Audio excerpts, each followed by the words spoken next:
안녕하십니까. 오타와 데이빗입니다. 오늘도 역시 그 렐러번스에 관련한 말씀을 드리고자 합니다.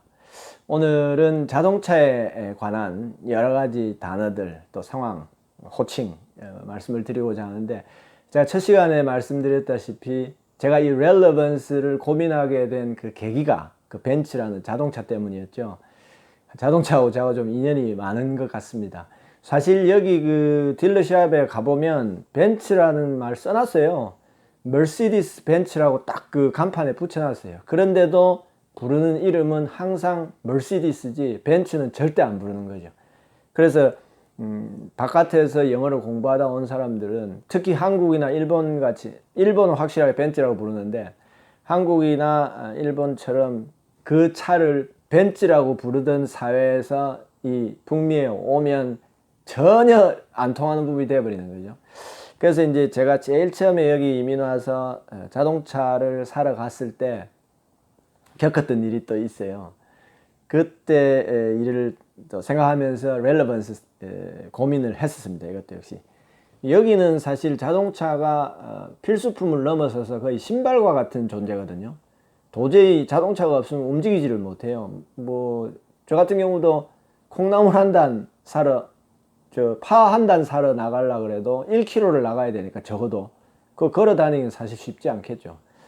그래서 이제 처음 와서 자동차를 사러 이제 딜러샵으로 갔습니다. 딜러샵이란 게 한국은 자동차 메이커들이 직영 대리점 체제로 운영하지만 여기는 딜러샵이라는 제도로 돌아가고 있죠. 딜러샵은 독립사업자예요. 그래서 이 독립사업자들이기 때문에 자기들이 100대든 200대든 수천 대든 재고를 딱 갖고 있어요.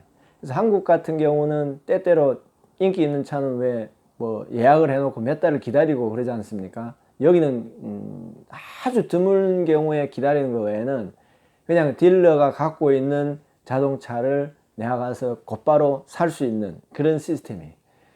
아주 가끔 소비자가 나는 다른 색깔을 원한다 하면 구해주긴 구해주죠. 근데 웬만하면 이 소비자는 내가 원하는 차가 없으면 다른 딜러에 가서 사는 한이 있어도 하여튼 굉장히 빨리 즉시 차를 살 수가 있는데, 어쨌든 이제 제가 처음에 그 미니밴을 생각하고 딜러샵을 갔어요. 그 당시 제가 왔을 때 다치 캐러반이라고 7인승 한국의 카니발 비슷하게 생긴 차인데 아주 그 인기도 좋고 잘 팔리는 차였어요. 그래서 그걸 사보려고 이제 딜러샵을 가서 영업사원을 만났습니다. 만나서 나 차 사러 왔어, 이렇게. 우리 뭐 대리점 가면 쉽게 얘기하는 거, 나 차 사러 왔어 이렇게 얘기할 거 아니에요. I wanna buy a new car 그랬어요. 그러니까 이 영업사원이 그러면 한번 보시죠 하고 주차장에 이렇게 데리고 가서 보여주는데 내가 생각했던 미니밴 쪽이 아니고 승용차 쪽만 계속 보여주는 거예요. 그래서 나는 이게 아닌데 싶어서 미니밴 없냐고. 그러니까 미니밴 원하셨냐 그럼 말씀을 하시지.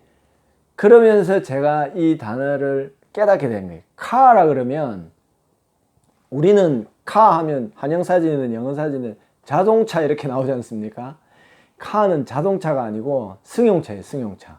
그러니까 세단, 소위 우리나라에서도 세단 하는, 세단이 카지. 차를 총칭하는, 나는 사실 딜러샵에 왔을 때 차를 총칭하는 말로 자동차 사러 왔다 그런 건데, 그러면 카라고 부르면 안 되는 거죠. 그러면 저쪽에서 들을 때는 이 사람은 트럭도 아니고 SUV도 아니고 미니밴도 아니고 승용차 사러 왔구나 이렇게 돼버리는 거죠. 그러니까 이 사람이 승용차만 보여준 거예요. 그래서 이게 역시 이것도 렐러번스에 해당되는 얘기구나 싶었습니다.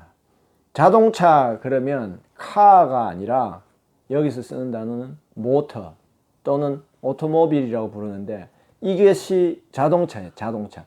우리 기아도 영어 명칭이 기아 모터스, 현대도 현대 모터스지 않습니까? 모터는 우리 그냥 사전 찾아보면 전동기 이렇게 나오지만 사실은 자동차에 해당하는 단어가 모터인 거죠. 뭐 이거는 그 당연한 얘기지 하지만 실제로 현재 왔을 때는 잘 안 나옵니다. 제 경우를 봐서는.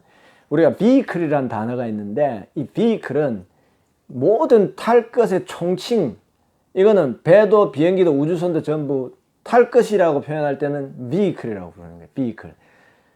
유형의 탈 것도 vehicle이고 무형에 탈 것. 무형에 탈 것이 뭐냐 하시겠지만, 예전에 그 IMF 터졌을 때 특수 목적 법인 뭐 이런 뭐 잘 모르시겠지만, 특별한 목적으로 잠깐 임시로 세운 회사를 특수 목적 법인이라 그랬는데, 이 특수 목적 법인을 specially purposed vehicle이라고 불렀어요. 그러니까 보이지 않는 형태의 탈 것도 vehicle이라고 부르는 거. 이제 그때 이제 조사를 해서 제가 알게 된 거죠. 어쨌든 그렇게 해서 가격도 안 맞고 해서 하여튼 승용차를 샀었습니다. 근데 이제 차를 보면 차 주변의 그 명칭들이 우리가 한국에서 흔히 쓰는 단어하고는 전혀 현지에서 다른 단어를 쓰고 있죠. 예를 들어 핸들, 우리는 핸들이지 않습니까? 근데 거기 가서 핸들, 예를 들어서 내가 핸들 좀 고쳐야 되겠다고 카센터를 갖다 쳐보면 핸들 고치겠다 그러면 이 사람은 문의 손잡이를 볼 거예요. 우리가 차를 조정하는 그 핸들은 정확한 영어가 핸들이 아니고, 뭐 아는 분들 많이 계시겠지만 스티어링 휠이지 않습니까? 스티어링이라는 건 조정한다는 뜻이고, 휠은 동그란 걸 다 휠이라고 그러죠. 그러니까 자동차에 동그란 거 두 부분이 있지 않습니까? 타이어가 달려있는 부분의 휠, 그리고 운전석에 있는 그 휠. 구분을 하기 위해서 스티어링 휠이라고 하는 거죠. 휠 또는 휠. 그런데 핸들이라고 한글로 썼다면 이건 한국말이죠.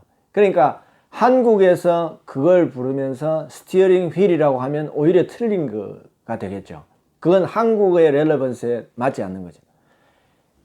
미국이나 캐나다에 와서는 핸들이라고 하면 못 알아들어 버리는 거예요. 한국에서 스티어링 휠이라고 하면 알아듣는 분이 몇 분이나 되겠습니까?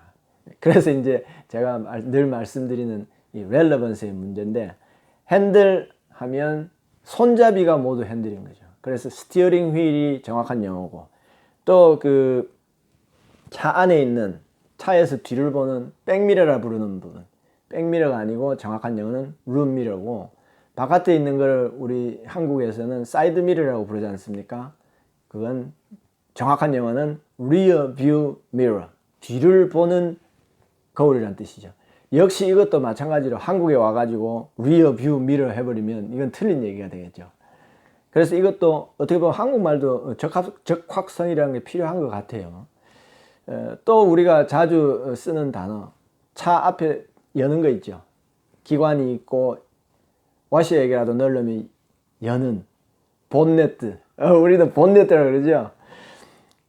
어떨 때 보면 이 본네트가 일본 발음이다 해가지고 어떤 분들이 보닛 이렇게 부르는 분도 있더라고요. B-O-N-N-E-T 해서 아마 보닛 이렇게 부르는 것 같은데, 보닛이라고 아무리 해도 못 알아듣습니다. 여기 가서 후드예요, 후드. 여기는 그 부분을 후드라고 부르죠. 보닛이라고 아무리 해도 못 알아들어요. 그래서 이게 자동차와 관련된 부분도 역시 아주 그 사소한 것 같지만, 이런 부분들이 결국은 카냐, 미니밴이냐, SUV냐가 구분이 되지 않고 나 차 사러 왔다 했을 때 카라고 말해버리면 통하지가 않는 거죠. 제가 늘 말씀드렸다시피 이 렐레번스의 문제는 결국은 의사소통의 문제지 않나 싶습니다. 오늘 자동차에 관련된 얘기는 이만큼만 하고 줄이겠습니다. 이것 역시 현지에 오시거나 또 한국에서 미국 드라마라도 보실 때에 참고하시면 저 같은 시행착오 거치지 않고 의사소통이 잘 되시지 않을까 생각합니다. 오늘은 여기까지만 하겠습니다.